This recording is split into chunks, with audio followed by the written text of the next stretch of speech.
Hello दोस्तों, नमस्कार। I am जेके। आज हम आपको बताएंगे प्रीहीटर के बारे में, उसके कंपोनेंट के बारे में। इसके पहले वाले वीडियो में दोस्त आपको हम बेसिक्स प्रीहीटर के बारे में बताया, उसके टाइप्स के बारे में बताया, कितने टाइप्स होते हैं, सेपरेट लाइट कलसाइनर के बारे में बताया, इनलाइन कलसाइनर के बारे में बताया, उसके भी अलग अलग टाइप्स के बारे में बताया। उसका जो वीडियो का लिंक है डिस्क्रिप्शन बॉक्स में आप जाके उसको आप ले सकते हैं, वहाँ दे दी गई है, वहाँ से आप देख सकते हैं। आज हम बताएंगे प्रीहीटर के कंपोनेंट के बारे में, कितने टाइप के कंपोनेंट यूज होते हैं। तो दोस्त हम सबसे टॉप से चलते हैं। सबसे टॉप पे जब ट्विन साइक्लोन और आईडी फैन का जो इनलेट डक्ट है उसके बीच में एक्सपेंशन जॉइंट लगे रहते हैं। करीब करीब आप देखते होंगे 10 मीटर या 15 मीटर में एक नॉन मेटेलिक एक्सपेंशन जॉइंट लगा रहता है। उसके बाद में आता है ट्विन साइक्लोन। ट्विन साइक्लोन में जो डिप ट्यूब होता है वो माइल्ड स्टिच एमएस प्लेट का ही रहता है। उसका थिकनेस करीब करीब 10 mm या 12 mm तक रहता है एज पर द डिजाइन। उसमें सेगमेंटेड डिप ट्यूब नहीं रहता है, क्योंकि जो ट्विन साइक्लोन है उसका टेम्परेचर मैक्सिमम 400 डिग्री सेल्सियस तक ही जाता है, जो कि एमएस प्लेट आराम से उसको विदस्टैंड कर सकता है कंटिन्यूस टेम्परेचर के साथ में। इसलिए उसका जो डिप ट्यूब का मटेरियल होता है वो एमएस प्लेट का ही रहता है और उसके लाइफ भी अच्छा खासा मिलता है। तो ट्विन साइक्लोन आ गया। ट्विन साइक्लोन के इनसाइड में रिफ्रैक्टरी ब्रिक्स लगे रहते हैं साइक्लोन में, और जो कोन पोर्शन है, अगर जहां भी ब्रिक नहीं लग पाता है, मान लीजिए राइजर डक्ट है, कर्व आ रहा है, वहां पर ब्रिक लगना पॉसिबल नहीं है, तो वहां पर कास्टेबल किया जाता है। जहां ब्रिक लग सकता है वहां ब्रिक लगाया जाता है, और जहां भी अनइवन सरफेस है, कर्व है, वहां पर जनरली कास्टेबल का यूज होता है। मान लीजिए कोन पीस है, कोन पीस में भी कास्टेबल ही लगता है, और सिलेंड्रिकल पीस है वहां पर जनरली ब्रिक का ही यूज किया जाता है। वो लगाना भी आसान होता है, एक बार लग गया तो उसका लाइफ भी मिलता है। तो ट्विन साइक्लोन और ट्विन साइक्लोन का जो बॉटम है, बॉटम में लगे रहते हैं डबल फ्लैप वाल्व।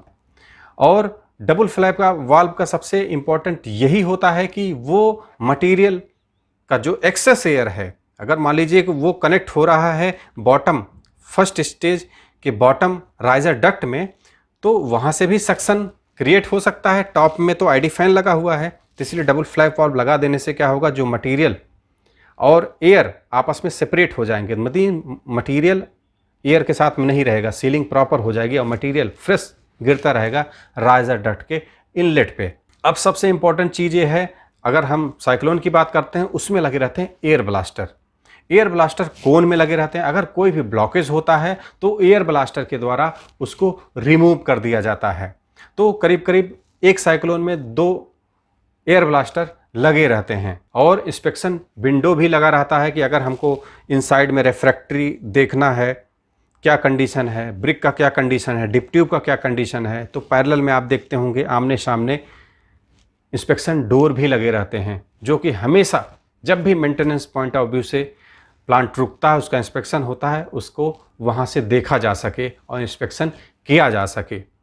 इसके बाद में आते हैं थर्ड स्टेज साइक्लोन में, सेम सेकेंड स्टेज साइक्लोन में same cyclone, dip tube, refractory bricks and single flap valve.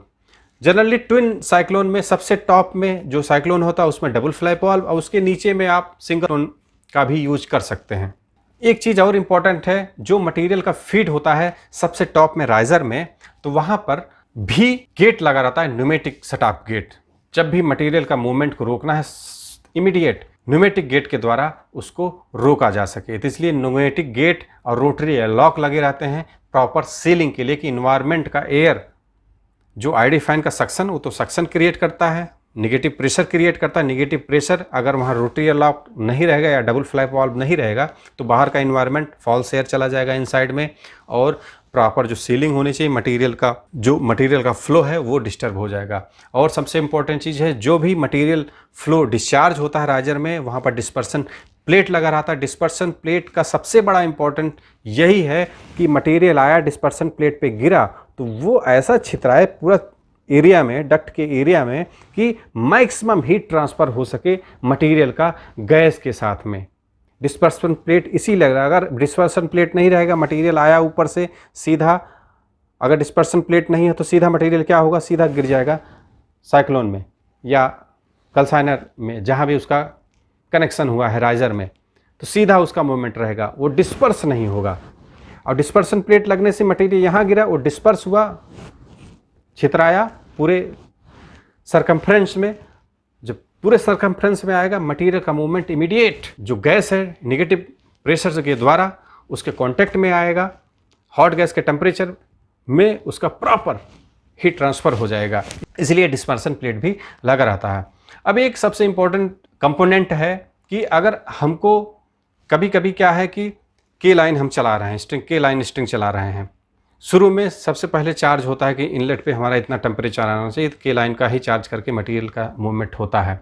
लेकिन जैसे ही मटेरियल का टेम्परेचर मेंटेन हो जाता है कि अब हमारा मटेरियल टेम्परेचर 800 डिग्री सेल्सियस लेके 1000 डिग्री सेल्सियस तक का हो गया है, गैसियस फॉर्म इनसाइड में हो गया उसका टेम्परेचर साइक्लोन का, तो उसके बाद में हमको मटेरियल का सी लाइन कैल्साइनर में भेजना रहता है। तो वहाँ पर क्या स्लूस गेट भी लगे रहते हैं, उसको डाइवर्टिंग गेट भी लगे रहते हैं।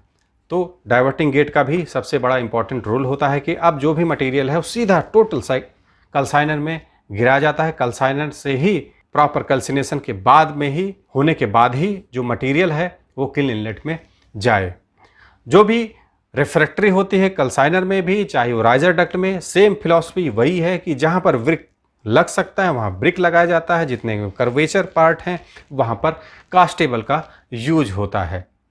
और हर एक साइक्लोन में जितने भी राइजर डक्ट हैं, डिप ट्यूब का कंडीशन चेक करने के लिए इंस्पेक्शन विंडो बने रहते हैं।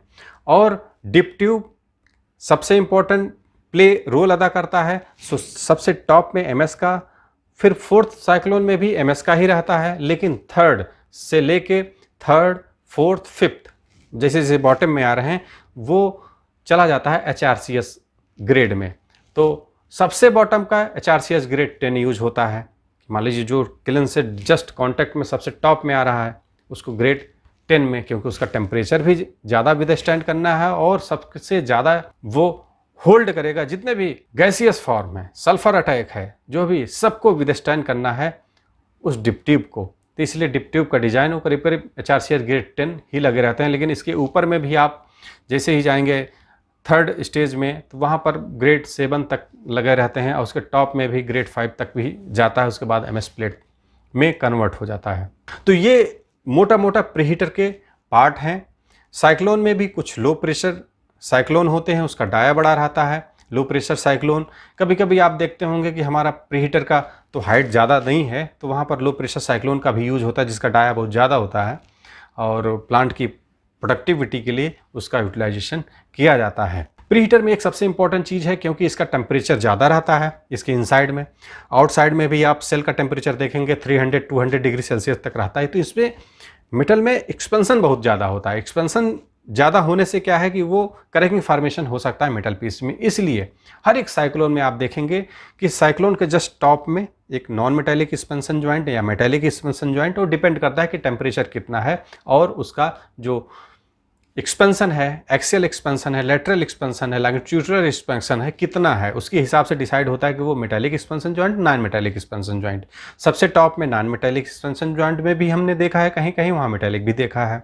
तो मेटेलिक एक्सपेंशन ज्वाइंट लगे रहते हैं जस्ट राइजर के इनलेट पे प्रीहीटर साइक्लोन के टॉप में। प्रीहीटर साइक्लोन का सबसे इंपॉर्टेंट चीज़ एक पॉइंट और मैं आपको बता देना चाह रहा हूँ। जो टॉप है, आप इरेक्शन में समय में आप जाएंगे उसमें आप देखेंगे 100 mm का स्लोप रहता है कि बारिश हो रहा है, कुछ भी हो रहा है, तो वहाँ पर पानी नहीं रुकना चाहिए। अगर पानी रुकेगा साइक्लोन के टॉप में वियर एंड टियर बढ़ जाएगा। अगर साइक्लोन का रूफ डैमेज हो गया तो जो उसमें हैंगिंग ब्रिक्स लगे रहते हैं उसका फॉल होने का चांस बढ़ जाता है। तो ब्रिक्स का फॉल तो ही रोकना है, हमको कंटिन्यूस ऑपरेशन चाहिए और कंटिन्यूस ऑपरेशन चाहिए, रोबस्ट डिजाइन होना चाहिए, जो भी स्टैंडर्ड से उसको फॉलो करना चाहिए। हमारा प्रीहीटर का ब्रिक्स नहीं गिरने पाए और प्रॉपर हमेशा इंस्पेक्शन होता रहना चाहिए, क्योंकि एक बार प्रीहीटर का ब्रिक्स कहीं गिर गया और ब्लॉकेज हो गया तो बहुत ही फैटल एक्सीडेंट भी होते हैं जब हम मटेरियल को रिमूव करते हैं। दोस्त आने वाले समय में ये भी हम बताएंगे कि अगर आपका साइक्लोन जाम हो गया है, एक तो जाम क्यों होता है उसको डॉक्टर के मोहन सर बता चुके हैं। अगर जाम भी हो गया तो उसको रिमूव कैसे करते हैं सेफ्टी पॉइंट ऑफ व्यू से, कितने प्रोसेसेस होते हैं, कितने प्रोसेस अडॉप्ट किए जाते हैं प्लांटों में, वो भी हम आपको बताएंगे। कॉडॉक्स प्रिंसिपल के बारे में बताएंगे, आपको वाटर ब्लास्टिंग के भी बारे में बताएंगे। एयर ब्लास्टर का क्या अहम रोल होता है, ये भी हम आपको बताएंगे। तो आशा करते हैं दोस्तों आज आपको अच्छी खासी जानकारी हासिल हुई होगी कि बेसिक्स कंपोनेंट क्या क्या होते हैं प्रीहीटर में।